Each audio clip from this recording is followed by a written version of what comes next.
Il est cannois, mais parcourt le monde en dansant avec sa compagnie. Hervé Koubi a été pharmacien de formation, puis danseur chez Rosella Hightower. Il est ensuite devenu un fantastique chorégraphe globetrotter qui nous présente sa toute nouvelle création au sommet de sa puissance. Soyez précise, soyez connectés. Si vous faites cela, rien de mauvais ne peut vous arriver. Il ne maîtrise pas encore tout à fait la langue coréenne, alors Hervé Koubi fait appel à la technologie pour encourager les danseuses qu'il a choisies pour interpréter sa nouvelle création. Une suite à son précédent travail qui célébrait la fragilité des danseurs du Maghreb cette fois. Je déteste le football.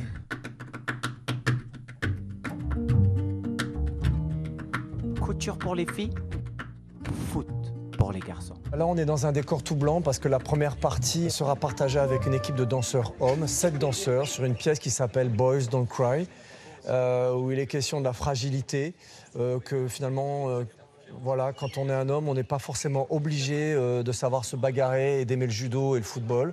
Et que peut-être aussi danser aussi, ça peut être un truc de garçon et qu'il n'y a aucun problème et aucune ambiguïté à ça. Je trouvais intéressant quelque part qu'il puisse y avoir une réponse avec ces danseuses qu'on a rencontrées en Corée, 10 danseuses qui arrivent et qui posent la question de la puissance, mais au féminin. En 2 semaines à peine, avec leur corps et leur voix, ces danseuses sont devenues combattantes, martiales et élégantes, au son de la musique live.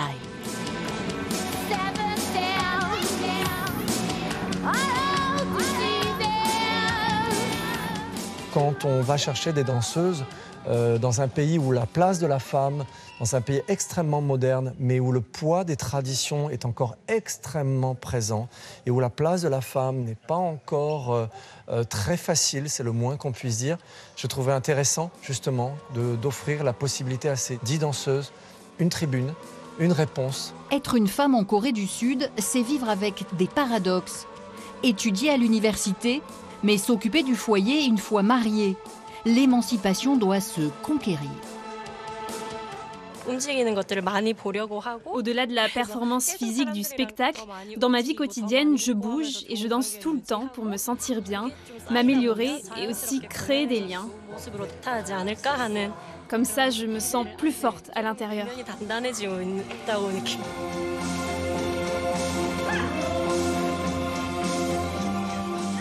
J'ai pensé d'abord à mes super-héroïnes d'enfance. Moi, je suis un enfant né en 75, donc un enfant des années 80. Les premiers mangas arrivent à la télévision. Et je remarque qu'il y a quand même des personnages, des super-héroïnes ultra puissantes et très belles.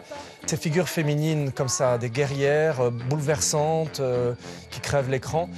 J'ai quand même proposé à ces 10 danseuses cette référence-là sur le diptyque formidable de Kill Bill, de Quentin Tarantino. Ça leur a parlé tout de suite. Ah oui. Ah ouais, se le sont appropriés. Ça m'a même un peu échappé, et tant mieux d'ailleurs.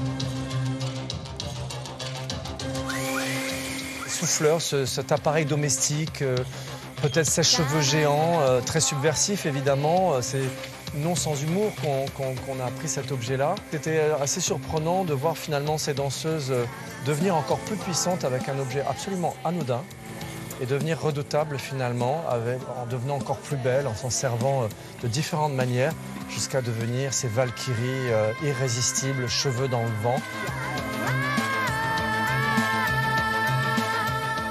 Busan, 2e ville de Corée après Séoul, organise depuis 20 ans un grand festival de danse. C'est là-bas qu'Hervé Koubi a auditionné les danseuses pour son nouveau projet. Avec Hervé Koubi, nous nous sommes rencontrés en 2023. Nous sommes ravis de l'intérêt qu'il porte à la Corée. Il a compris l'esprit de notre pays. Hervé Koubi apporte aussi une vision de la nouvelle création.